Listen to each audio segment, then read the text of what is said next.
Bad news, my data might have been leaked in a security breach at my local doctors. So as I was wrapping up an appointment, they handed me this piece of paper, which basically says, look, one of our email and systems have been breached, and as a result, names, contact details, dates of birth, Medicaid numbers, and a range of information related to health. The most concerning part of this for me is this part at the bottom where the letter states that just due to the sheer volume of information that's been leaked, they're unable to tell individuals which specific information has actually been leaked about them. And that got me thinking, how might you go about identifying and ideally redacting any personal identifiable information in plain text? So spend the next couple of minutes with me and I'll show you exactly how I do that and how you might be able to do the same. So to get started, first we need to do a little bit of planning. So let's imagine for a minute we do have, and look, this is Windows 3.1 because in my mind, all doctor's office software is really, really old. But here we have the example. We've got James O'Donnell, name, talks about $85, claims sent manually, Medicare card. This here is two really important parts of identity theft. If you've got those two, all you need now is a date of birth and you're kind of on your way. So what do we want to do? We want to go from this note here all the way over to here, where we have something that says, redacted name, redacted Medicaid number. How might we actually do that? Now, first decision point that I would take on board, is this an AI large language model thing, or is this a traditional, find and replace, some smart text filtering thing? I think the truth of the matter is, the exact answer is it could be either. It's really about trade-offs, okay? And in this video, I'm going to show you how I might use AI to get the ball rolling, to get us started, to get us 90% there, and then see what else we can do to get us to 100% redaction of those notes. Now, next decision after we've gone with LLM is which model. Now, based on the nature of this data and the fact that this organization's already experienced a data breach, I would not recommend any of the online cloud-based providers. So that's OpenAI's out, Anthropic's out, DeepSeek's definitely out. It's going to have to be local. For that, I would use Ollama. So Ollama.com allows you to download and install the Ollama software and then run a number of local models that do not talk to the internet. So I've got that installed on this machine. I'm going to show exactly how to extract and redact this information. And when I go to models, there's a whole bunch of different models that are available. Now there's models from Google, there's models from Meta, there's models from Microsoft, there's models from Mistral over there in France. The model that I'm going to choose, and only because I've been playing with this one quite a bit and I quite like it, is an IBM model. It's called Granite 3.2. And what I like about this model, it's quite small, so there's a 2 and an 8 billion parameter version. But what I really like about it is it's got this word here, tools. Now, tools can sometimes mean a couple of different things to different people, but the one thing that I love about tools is it makes it really consistent and outputting structured data outputs, which is really important for our exercise because we want to consistently be able to identify this PII, personally identifiable information, and consistently be able to redact it. And that's where tools can come in handy and be really helpful. So if I give that one a click, what it's actually going to show me is it shows me that I just need to run this command, Ollama run Granite 3.2 in my terminal, and that's going to download the model and make it available for us to run. So why don't we jump in to some Python code and I'll show you exactly how I'll get this model up and running on my machine, and then we'll go through a real world example. We'll even use this particular example and we'll do some simple prompting and we'll design some simple, what they call JSON schemas, JavaScript object notation. So that's that structured data I just spoke about, which will give us the capability to then be able to do some redaction. So let's get into it. So here I am in a brand new Python notebook. If this is all brand new to you, don't worry. This video is really about my approach and how I would do this. I've got a whole bunch of videos on my YouTube channel that explains exactly how to install and start using Python notebooks. But really this video is around how do we make AI useful, and you can drop a comment and ask questions and I'd be more than happy to help answer them. So the first thing I'm going to do is give this one a name. So we'll call this one PII. It's called PII detection. Okay. And redaction. We'll do both 2 and 1. Okay. So we've done that. First thing we're going to want to do is we are going to want to use the Ollama Python package to interact with the Ollama we've got installed locally with our Granite 3.2 model. So the quickest way for us to do that is head over to pii.org/project/Ollama, and that's going to end you up here. Make sure you've pip installed that. And then once you've done that, it actually gives you some boilerplate code that we can just get started, right? Get using already. So I'm going to paste that one in. I'm going to clean that up just a little bit. We don't need all this here. And rather than content, why is the sky blue? We're going to ask some questions about a patient reception note. Okay, so to do that, we're going to need a patient reception note. So why don't we go ahead and create a variable called note, and that note, okay, is going to be the exact same one that we showed earlier, which is this one here, James O'Donnell. Okay, and we're going to take that note, give it a copy, and we're going to paste it in here. And we'll even give ourselves a bit more room so we can sort of see it all in one go. Perfect. So here we have the note, which is really, really cool. And the next thing we're going to do is we actually are going to build a little bit of a prompt around that note. So Shift Enter, give ourselves a bit of space. And what I can do is I can Shift Enter on that note, and there we have it. We have print that note. Perfect. Okay, cool. So we've got the note. We're going to pass that to the LLM, but I don't expect it to perform particularly well because we're not leveraging tooling. We're not going to be building a perfect prompt to begin with, but we just need to get started. And so here's what I'm thinking for a prompt. You are a redaction assistant. Okay. Your task is to extract any personally identifiable information, PII, from the following GP clinic reception note. Only extract where there are values. We have the note, and then we're passing in note. And so we can actually have a look at that prompt when it's combined. Now I've used an F string there. So now what that will look like is we'll have our prompt. And then if I give that one a print, you'll see that we'll have not just the prompt at the start, but then we'll also have the actual note itself. Okay.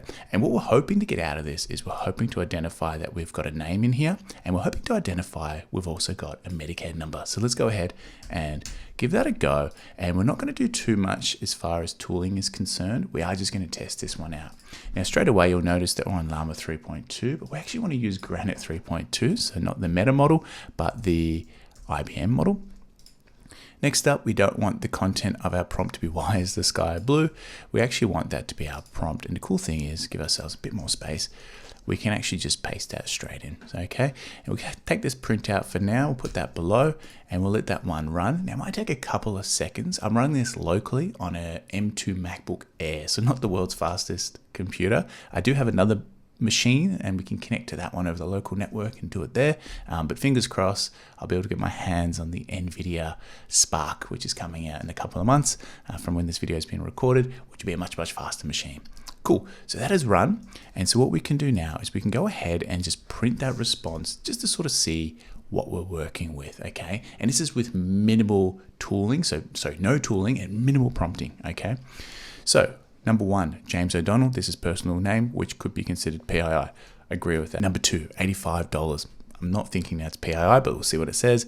It's a monetary amount, but in this context, it's associated with individual's payment and could be seen as PII. I disagree with that. I think once we remove the name, the $85 becomes, for me anyway, null and void, but I'd work with the team involved in this project to see how they feel about that.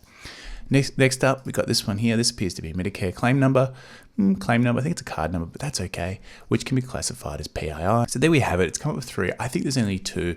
How can we make this better? So one way we can make this a lot better is using tooling. And what do I actually mean by that? So what's really cool about these models, they've been fine-tuned to support what they call JSON schema, and that's where you give that sort of structure and it will go ahead and generate data in that structure.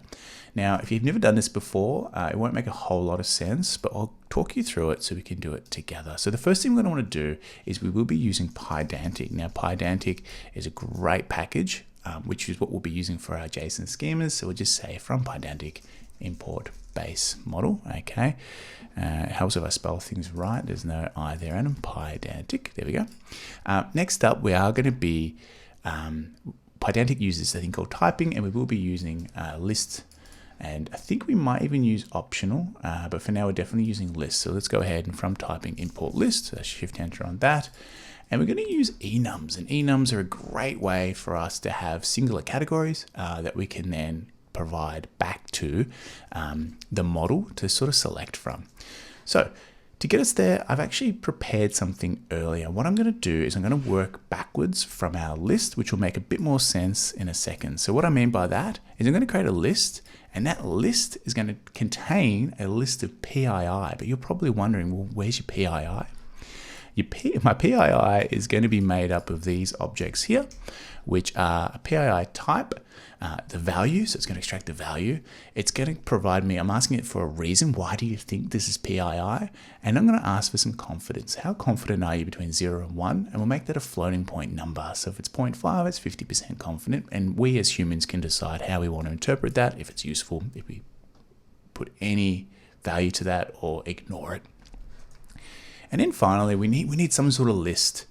We need some sort of list of PII, because that's what this one here is. PII type is a enum, and so what we're doing here is it's basically a string and then an enum. And so the string is things like name, date of birth, Medicare number, phone number, email, address, credit card, passport, driver's license. Should I change it? We'll change it, driver's license. So this now gives us the option to generate a JSON schema. So what that looks like is we have PII list, okay, and what we can do is we can do something as simple as dot model, model, lowercase, dot model, dot JSON, underscore JSON, underscore schema, okay, and we're going to shift enter on that, shift enter, and what that's going to look like is this, and that's all this was doing. So these three here. So this one is made up of a list of these ones, and this one relies on this one. And so all that has done is it's created what they call a JSON schema. And these models that have tooling available have been fine-tuned to support outputting JSON schemas. And so before, when we queried and we ran a prompt, we got this output. And what I'm hoping to get back is this output populated with the right information. So to do that, it's actually incredibly simple. So all we need to do now is pass in a format, alrighty, and that format is quite literally this JSON schema. So I can take that one there and I can paste it into format. And all I need to do now is shift enter and shift enter again. This is going to run. It takes a couple of seconds. We're on the MacBook Air. Okay, so that's returned, and let's see how well it's done. So first observation is it appears that it's followed our JSON schema, and Pydantic has some functionality to validate that, which is really important, especially if this is going to be used in later code or talking to another machine. Maybe it's going to interact with a CRM or some sort of ticketing system. But right now, what it's done is it's provided us a list of PII, and we were expecting two things. We were expecting a name and a Medicare number. And if I look closely at this, we've got the name, fantastic, and it has a confidence of 1, and it directly identifies an individual, perfect. And next up, we've got Medicare number, which is this value here. It's included the brackets. I don't think it matters too much. I think we can get some smarts around the prompting. This is our first attempt, remember? And it says contains a number that could potentially identify an individual's Medicare account. Okay, great. And that confidence is 1. I'm going to pause on that for just a second. And I just want to point out that there's been no fine tuning. There hasn't been a great deal of retrieval augmented generation, but we're giving the note and we're giving some very light touch prompting. And it's actually performing quite well. But the big question is, how do we go from this note here to this note here? And this is where the power of using an LLM or AI for only a small part of the overall process is really useful. And I'll show you what I mean by that, because now that we have this here, which is it's ultimately just a list of PII, what I can actually do is I can actually loop through this and update the note. And let me show you how I might go about doing that. So first thing I'm going to do is I'm just going to import the JSON library so we can get this into a format that we can start to work with. Okay, and I'm just going to say something like JSON.loads, and I'm going to pass in this response. Alrighty, which is good. Now that we've got the JSON, we'll give that a name. We'll call that one, say, JSON response, and that's equal to that. Cool. So now that we got the JSON response, we can start to select things from it. So I could say something like PII, and all of a sudden we got a list of PII. And then I could say something like, well, for PII in PII, I now have access to, each time it loops through, I've now got access to PII, which is this one here. Now, what we can do is we have our original note. So if you recall, we have this note here. And what we can say is we can say something like redacted underscore note is equal to note, right? So now what we have is we have a redacted note, and that redacted note is identical to our current note. But if you recall, we actually have the ability to modify our redacted note. And what that might look like is redacted note is equal to redacted note, right? Because it starts off as just note, but it's about to be looped over. And we might do a simple replace. And what we're going to be replacing is we are going to look for the PII. And inside the PII, we want to replace the value, okay? So we go to value, which is, this one here, value. We want to replace the value. And what are we going to replace that with? Well, we've got a couple of options. If you recall, we can use an F string and we can do a couple of little sort of hashes.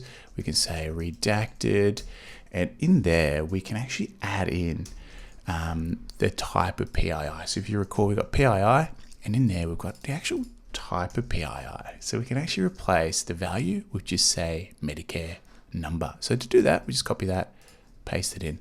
Shift enter on that. Let's make sure I've got my code right. What are you complaining about? Let's have a look. Oh, okay. So I've used double quotes. So I need to use single quotes here. Otherwise that's going to complain. Shift enter on that. And now we double check all of this. If I go ahead and print my original note, I've got my original note. And if I print my redacted note, there we have it. That's worked beautifully. So we've got redacted name, okay, claim sent manually to Medicare, redacted Medicare number, no email on file, so on and so forth.